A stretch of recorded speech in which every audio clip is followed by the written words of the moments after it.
Welcome to the Talkin VAWLS Network. My name is Boogie Bentley. Transfer quarterback Joey Aguilar arrived in Knoxville yesterday, spent some time with the coaches, met with the coaches in their offices. It is time to go to work. It is time for Joey to get down to business. He's got the summer and then fall camp to get ready for the 2025 season. Can he grasp what Josh Heupel wants to do in that short amount of time? We'll find out. But what are your thoughts? Who is going to be the quarterback that leads the Volunteers into the 2025 season? Jump in the comment section right now. Are you rolling with Joey Aguilar? Are you rolling with Jake Merklinger? Are you going to roll out a true freshman quarterback in George McIntyre? Would love to hear your comments on that. But how do your expectations shift? Right, we've talked a lot about this. We've talked about the Vegas over-under win total just going from 9.5 to 8.5 with the absence of Nico Iamaleava. Saw some interesting comments from Andy and Ari yesterday on their show. I want to take a listen to those and see if maybe this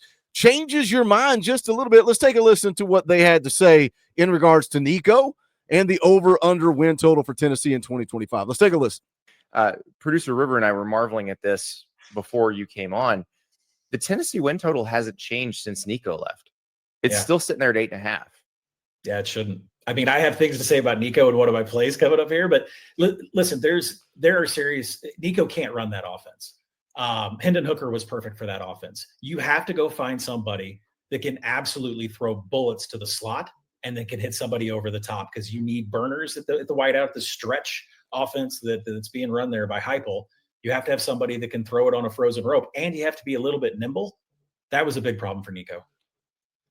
Nico can't run that offense. Those words right there, those are some pretty strong words, and I guess why not? Why can't I say this? I can say this. Look, here's what happens with what I do on YouTube. You guys know the spill. For the fans, by the fans. We're not experts. We're not insiders. We don't have those connections. But some people send me things, and they claim to have sources. People that claim to have an inside connection. They claim to have somebody in the building. Now, one of those guys just so happened to send me a message in the middle of the season last year saying those exact words. They said somebody inside the program said that Nico just could not mentally grasp Josh Heupel's offense. Now, again, is that true? Is that the truth? I don't know. Does it matter? Why even bring it up? Well, because if it is true, if it is in fact true, and Nico couldn't grasp mentally what Josh Heupel wanted to do, guess what? We still went 10-2 in the regular season. We still beat Alabama. We still beat the Gators. Can Joey Aguilar run this offense? Can Jake Merklinger run this offense? Can George McIntyre run this offense? I don't know. Could it be a possible upgrade? We're going to talk about that. We're going to talk about Joey in just 1 second. But since Nico hit the portal, I've seen so many people in the comment section. I've seen so many people in the live chat of our live shows. And they're saying 7-5. They're saying 6-6. They're saying 8 wins. 8 wins is a ceiling. I've seen somebody go as far as to say 4-8. You truly believe that with the mass exodus of players in Josh Heupel's first year, I mean, that was a year we're playing a long snapper at linebacker because we just don't have the bodies. Josh Heupel goes out and wins 7 games, but because Nico hits the portal, you think we're going 4-8 in 2025? I asked that guy, I said, who are the 8 losses to? I got 0 response, but look, welcome to the internet. But again, in the clip, Vegas didn't shift the win total that much. We went from 9.5 to 8.5. Why? We lost QB1 and the line did not shift that much. Is part of that because Nico couldn't run the offense? Again, I don't know. Was Nico 100% healthy last year? I don't know. There are a lot of question marks there. But the reason I believe that Vegas didn't shift is because it's not just a one-man game. It is a team game, 11 guys on each side of the ball. And I think that we can go out and we can win games again, just like we did in 2024. We can go out in 2025 and we can win games on defense. We can win games with the running game. I get it. You may have some questions. You may have concerns when you look at the roster for 2025, right? You can start with the questions. The offensive line, big question mark, right? Lost a lot of guys on that offensive line. Lance Hurd is the only guy that's a returning starter, but give me Lance Hurd. Give me 2 5-star offensive tackles, and I get it. A lot of people down on Lance Hurd last year. I love that he's coming into 2025 with a chip on his shoulder. Says that's not who I am in 2024. Lance Hurd has gotten healthy. Lance Hurd has gotten into shape. Can Lance Hurd be that 5-star offensive tackle? Now, on the opposite side, David Sanders at right tackle. You would have liked to have kept Larry Johnson, on that right side. It sounds like the plan was for those two guys to split snaps at right tackle to open the season.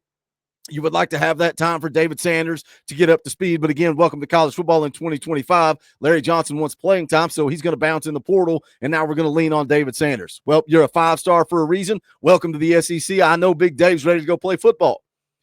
You added 2 really good additions on the interior of the offensive line with Sam Pendleton, Wendell Moy Jr., guys with experience. I get it. We've not seen it. They're unknowns here, but they have a lot of experience playing college football. William Satterwhite at center again. An unknown, just because something is an unknown doesn't mean that it's a bad thing, doesn't mean that it can't be an upgrade from 2024 to 2025. Look, we've led the conference in rushing the last 2 seasons, and I think Josh Heupel's running game is going to continue to have success in 2025, and I get it. You got to replace a lot of production from Dylan Sampson, but why not go back to that running back by committee? I think Peyton Lewis is going to be special. I think what you've got in Star Thomas, I think he could be a contributor as well.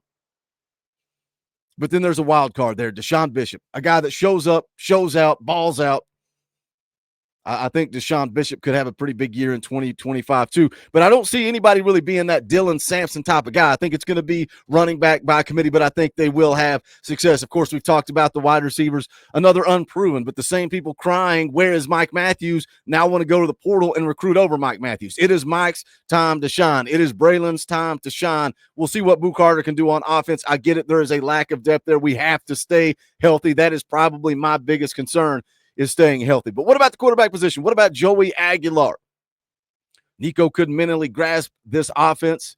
What about Joey Aguilar? Let's take a listen to what Greg McElroy had to say on Always College Football. Let's take a listen. Tennessee has gotten themselves a new quarterback. Nico Iamaleava transferred to UCLA. Joey Aguilar just so happened to be at UCLA. He now has transferred to Tennessee. This is kind of interesting. Aguilar is a guy that I have a ton of respect for. The guy was given no flowers as a prospect coming out of high school. He started his college at community college, transfers to App State. Very few were throwing a parade upon his arrival, but he has an unbelievable 2023 season. I mean, he completed 64% of his passes, 33-10 touchdown interception ratio. Now, that was 2 years ago. It was not quite as good last year. But if you look at the reasons why, offensively, yes, Aguilar's stats weren't quite where you want them to be. But the reason why App State struggled so badly last year was because of their defense. I think this is a great pickup for Tennessee. Now, skill set wise, he doesn't have as much natural ability as Nico Iamaleava. That's fine. This guy has played a lot of football. I think this is a great situation for Tennessee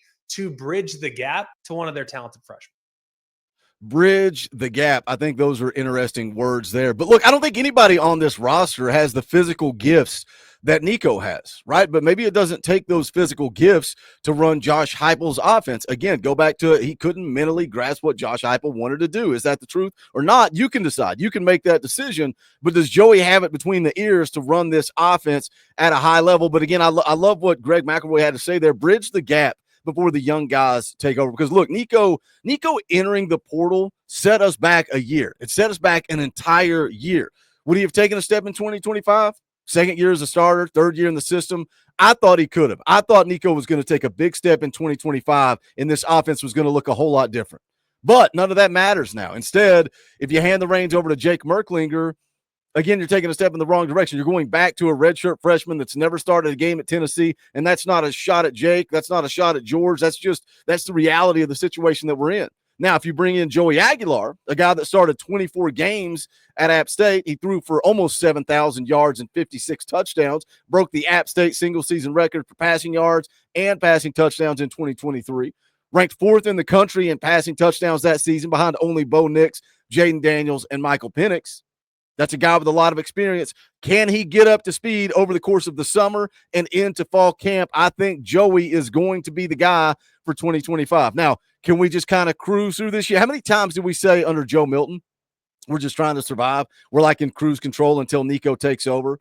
Now that's kind of the way it feels here. But can Joey come in and shock the world? Can Joey come in and surprise some people? What do you think? Jump in the comment section. Let's talk about it. As always, make sure you smash the thumbs up on the way out the door. If it's your first time here on the channel, welcome to the Talkin VAWLS Network. We talk Tennessee football every single day of the year. We're not experts or insiders. It's for the fans, by the fans. If you like what we do, subscribe. Click the bell for notifications. NCAA night, EA Sports College Football 2025 is tonight, 6:30 p.m. Eastern Time. come hang out for that. Make sure that you go check out the merchandise, bonfire.com/store/Talkin VAWLS. Also, if you want to support the channel, you can hit that join button right down there below beside subscribe. Only $1 a month, custom Talkin VAWLS emojis, access to fan call-in shows. Also going to be doing some members-only streams coming up, but your support is greatly appreciated. All the links to do that stuff are in the description below as well. But that is going to do it for this one. This is the Talkin VAWLS Network. My name's Boogie Bentley. Go Big Orange.